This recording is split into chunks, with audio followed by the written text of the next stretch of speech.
राधे राधे, जय श्री कृष्ण। आज मैं आपको होली अष्टमी के बारे में बताती हूँ। कार्तिक या कृष्ण पक्ष के अष्टमी को होली का व्रत करते हैं। जिस बार की बड़ी दिवाली होती है उसी बार को होली का व्रत करते हैं।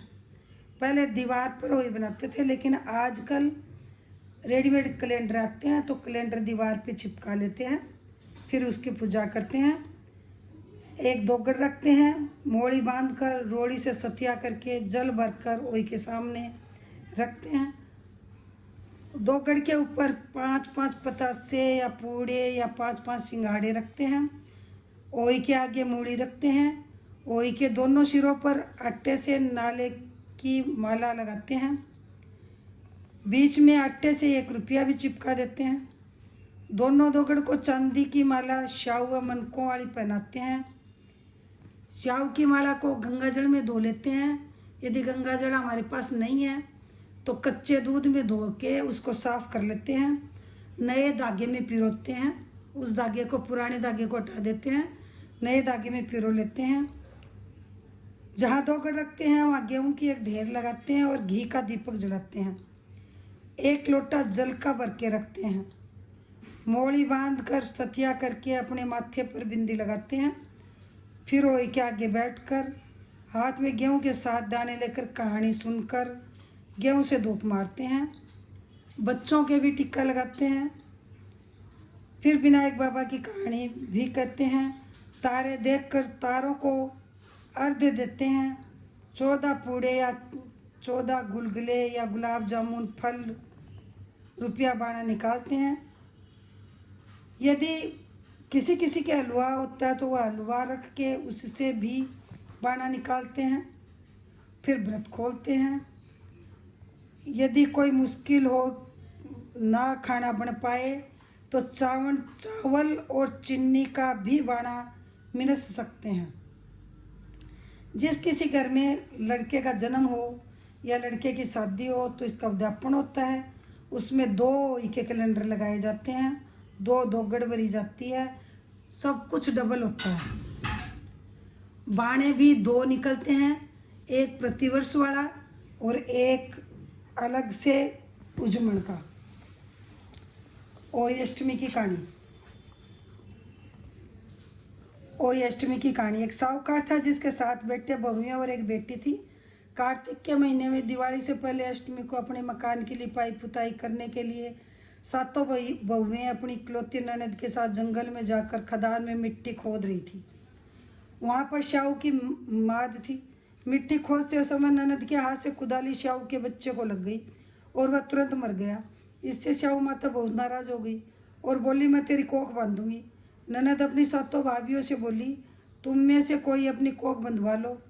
तब 6 भाभियों ने अपनी कोख बंधवाने से इनकार कर दिया, परंतु छोटी भाभी सोचने लगी, यदि मैंने भी अपनी कोख नहीं बंधवाई तो सासू नाराज होगी।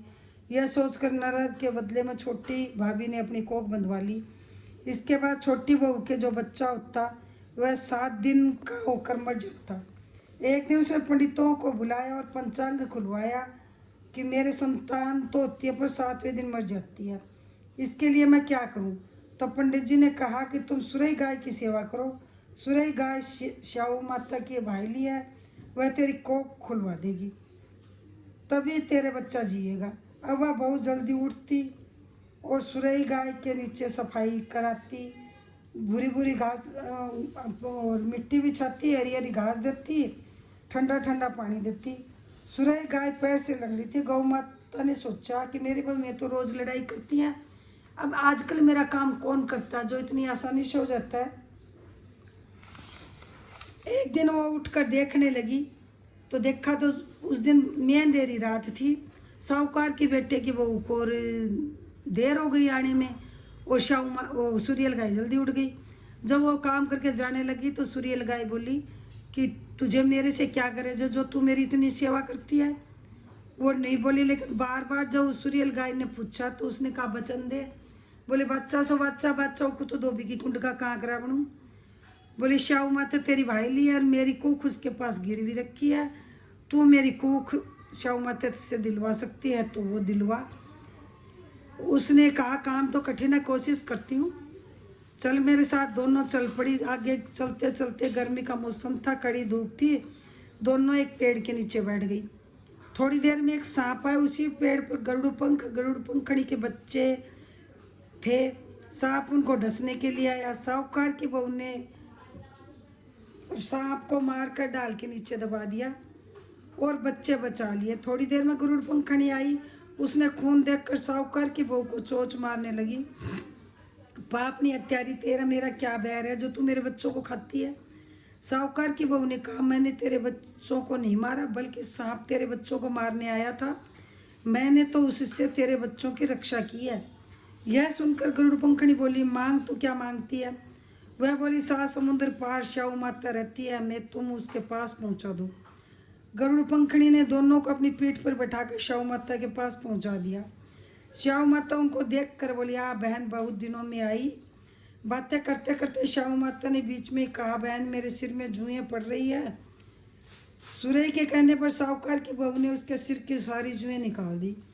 इस पर शाहू माता प्रसन्न होकर कहा कि तूने मेरे सिर में बहुत सलाई फेरी है, इसलिए तेरे 7 बेटे 7 बहू होगी। वह बोली, मेरे तो एक भी बेटा नहीं है, 7 बेटे कहाँ से होंगे। शाहू माता बोली, वचन दिया बच्चा सो बच्चा, बच्चों को तो धोबी की कुंड का कांकरा बनूं, बचन से फिरूं तो धोबी की कुंड का कांकरा हूँ। साहूकार की बहू बोली, मेरी कोख तो तुम्हारे पास बंद पड़ी है। यह सुन शाहू माता बोली, तूने तो मुझे ठग लिया। मैं तेरी कोख खोलती हूँ, खोलती तो नहीं पर अब खोलनी ही पड़ेगी। जा, तेरे घर पर तुझे 7 बेटे 7 बहुएं मिलेगी। तू जाकर 7 उद्यापन करना, 7 ओई बनाना, 7 कढ़ाई करना। वह लौटकर घर आई तो वहाँ देखा कि 7 बेटे 7 बहुएं बैठी हैं। उसने 7 ओई बनाई, 7 उद्यापन किए, 7 कढ़ाई करी। शाम के समय जेठानियाँ आपस में कहने लगी, जल्दी जल्दी 2 पूजा कर लो। कई छोटी बच्चों को याद करके रोने लगे। थोड़ी देर में उन्होंने बच्चों से कहा, अपनी चाची के घर जाकर देख कर आओ, आज वह अभी तक रोई नहीं, क्यों नहीं रोई। बच्चों ने आकर देखा, चाची तो ओई बना रही है, खूब उद्यापन हो रहा है। वह सुनते ही जेठानियाँ दौड़ी दौड़ी वहाँ आई। आकर कहने लगी, तूने कोख कैसे खुलवाई। उसने कहा, तुमने तो कोख बंधवाई नहीं, तो मैंने कोख बंधवा ली, परंतु अब शाहू माता ने दया करके मेरी कोख खोल दी। हे शाहू माता, जैसे साहूकार के बेटे की बहू की कोख खोली, वैसी सबकी खोलियो। कहते सुनते हो कारा बरते अपने सारे परिवार। गणेश जी की कहानी। एक मेंढक था, एक मेंढकी थी, सरोवर के किनारे रहते थे। मेंढकी कहती, जय गणेश काटो गणेश, जय गणेश काटो गणेश। मेंढक ने मारी कुट्टी, पराये पुरुष का नाम लेती है, तू मेरा नाम लिया कर। महाराज गणेश जी को देंगे तो सदा सुख पाएंगे। ऊपर से बोले मेंढक। मेंढक मन में बोले, जय गणेश काटो गणेश, जय गणेश काटो गणेश। 2 नाड़ियाँ लड़ते हैं मटके के लात के मारी, मटका टूट गया। मेंढक सरोवर के किनारे जाके बैठ गए। ये महाराज उनका कष्ट काटा, सबका काटियो। कहते सुनते हो कारा बढ़ते अपने सारे परिवार को। कहानी सुनने के बाद वो जल का जो लोटा है उससे सूरज को अर्घ देना चाहिए। और अर्घ देते समय बोलते हैं, उस कहानी के दाने हाथ में रख लेते हैं और अर्घ देने के बाद बोलते हैं, सोने की सांकड़ी जगमोतिया का हार, ओई अष्टमी के सूरज को अर्घ देते जियो पूत वीर बरतार। आग तले सासरा डाक तले पीर, पीर सासरा यूं बसा कीड़ी का सनाड़। अगर चंदन का दीवला निर्मल मन की बात, मैं स्वागत जो दरिया ओई अष्टमी की रात। और ओई माता के हलवे से जिमाकर 2 खाकर वो श्याऊ अपने गले में पहन लेनी चाहिए और प्रसाद के रूप में 2 सिंगाड़े ले लेने चाहिए। जय ओई माता की।